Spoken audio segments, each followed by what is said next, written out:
In a land where the sun kisses the earth and the wind whispers tales of resilience, there exists a family daring to dream in harmony with nature. In the gentle hum of the bees, we find partners in this dance of coexistence. Tiny architects buzzing about, contributing to a sanctuary they too call home. So we're making bee hotels today, a humble gift to nature.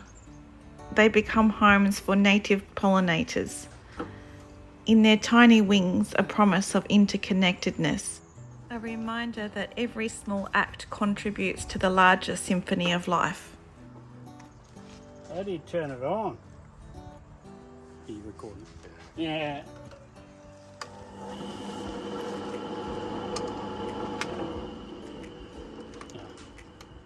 It's like a safety button. Yeah. I'm just going to have a look because the issue is if the drill can grab the wood and go so theoretically you should clamp every one, but I'm just going to see if it's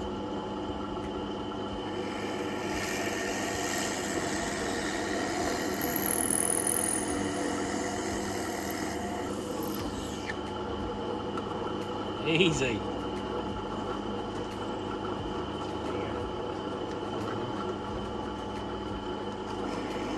Hold the wood, hold the handle, just keep going until the handle stops.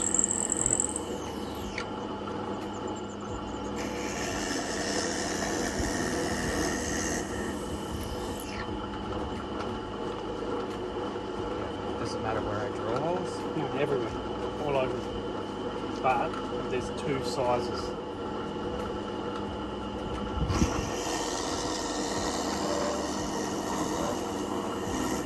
Yep. No, don't do them straight, all just random everywhere. Messy. Not fast, just nice and slow.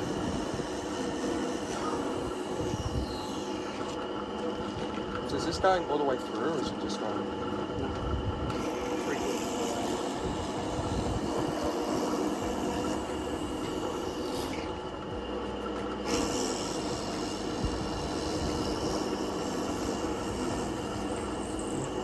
Just when you do that one, stop, take the wood out, and give it a just drop, like flick it on the ground.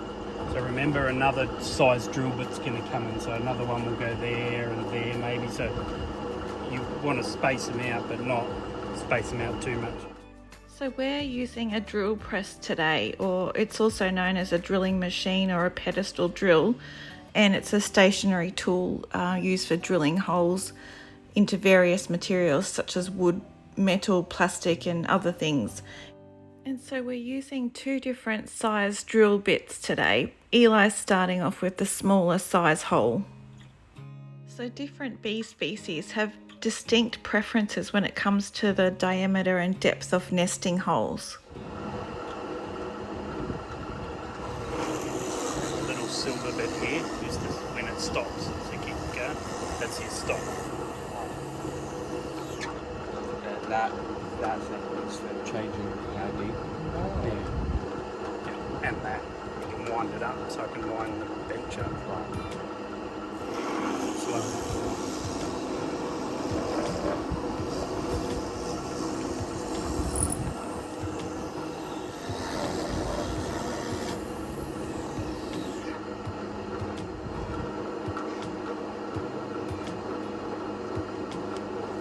Probably do another one up here and maybe another one in the middle there.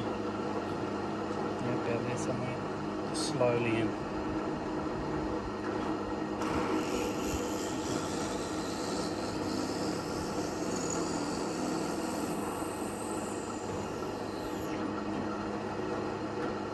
Probably two more up there somewhere. One in the middle between those two. Yeah.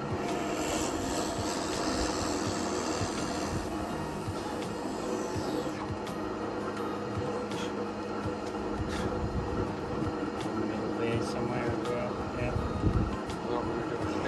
Yeah, but we're doing less of the big one. Only maybe doing about 10 big holes, because they like these ones better. Yeah, alright. So how many have you done there?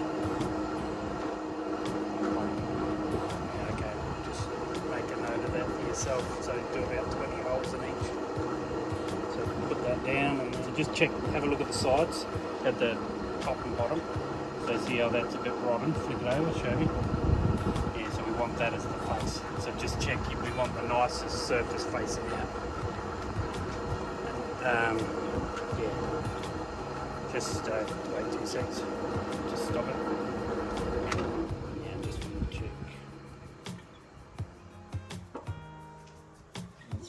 Yeah, it's because it's a thicker bit of wood. Okay, pull that out.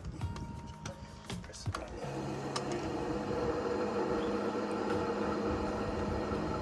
Slowly steady, like your mind's kicked. So just hold it. This one's not sitting as well. Yeah, no, because it's curved. So bee hotels are structures that are designed to provide nesting sites for solitary bees. Solitary bees include bees like leafcutter bees and carpenter bees, and they're important pollinators that play a crucial role in the ecosystem. But unlike the European honeybees or the other native Australian bees, the solitary bees don't live in colonies, they live alone. So that's where these bee hotels support and encourage their presence in the garden, and they help with pollinating the herbs and veggies and fruit trees. Australia has a diverse range of native bee species, and many of them face threats such as habitat loss, climate change and pesticide exposure. So bee hotels can contribute to the conservation of the native bee species by offering protected and secure nesting sites in areas where natural habitats may be disrupted. Australian native bee hotels can also be a valuable tool for education and raising awareness about the importance of native bees in Australia's ecosystems, and they can be used in schools, community programs and public spaces to teach people about the unique characteristics and significance of Australia's native bee species. And they also provide an opportunity for people to observe and appreciate the behaviour of native bees, fostering a connection with Australia's rich biodiversity. And when setting up a native bee hotel in Australia, it's important to consider the specific requirements of local bee species. Different species may have varying preferences for nesting materials, cavity sizes, and other environmental factors. Providing a diverse range of options can attract a variety of native bees, contributing to the success of the bee hotel in supporting the local biodiversity and pollination. And regular maintenance, such as cleaning and monitoring, is also crucial for the well-being of the native bees and the overall effectiveness of the bee hotel.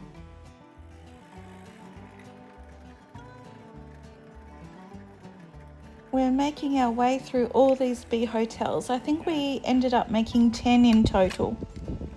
Okay, we want the overhang at the front, so it's easy to just lay them down.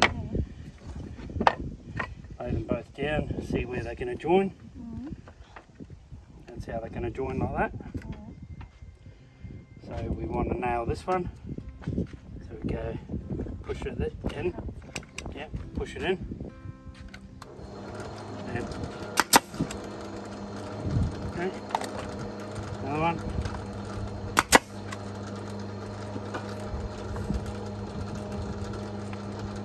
Okay.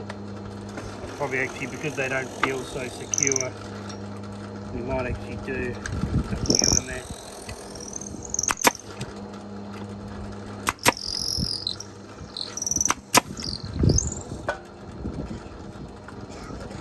Yeah, it feels better.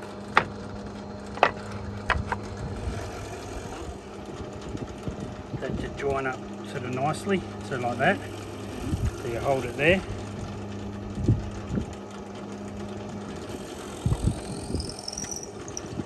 Like that. So push it in. Yep, and hit. Yep. Oh, you don't be yeah. But put pressure. We want that tight. Yep. Yep. You're probably not, something's happening. You're not, because when you press it hard, you keep pressing hard, you don't let go straight away. It should go doosh doosh. Go again. Put one, put another one there. Yep. Okay. And we might try to put a couple in there, not with those.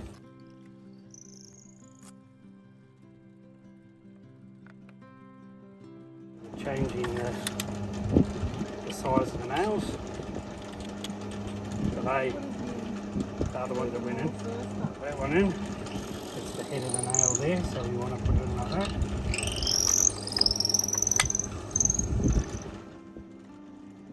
Hopefully.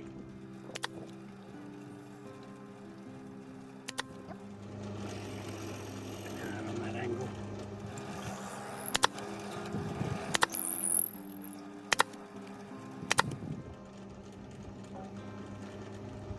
Split that one a little bit.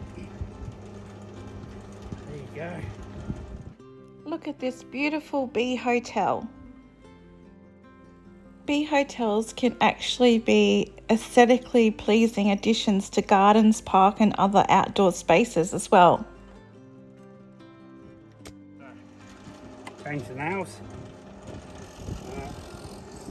So press that, but that springs back. So hold that and press that.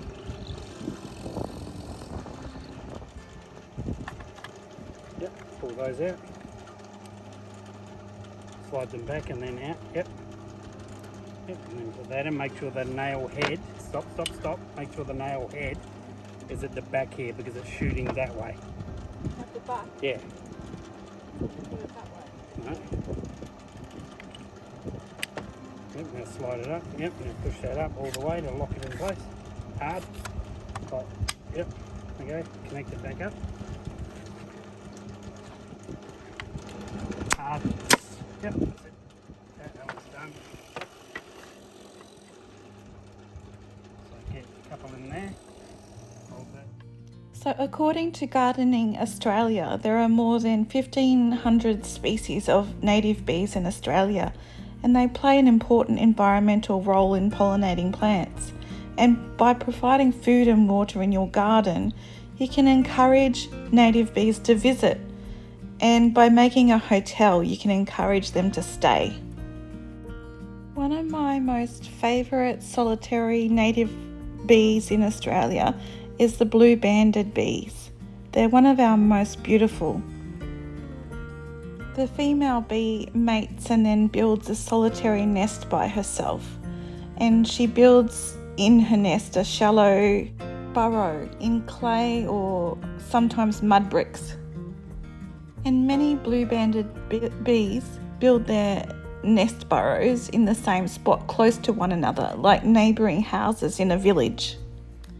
And the blue-banded bees can do a special type of pollination called buzz pollination, and it means that they can get the pollen inside the tiny capsules of some flowers. Buzz pollinating bees use vibrations to release the pollen from the anthers of certain flowers, particularly those with tightly closed blossoms.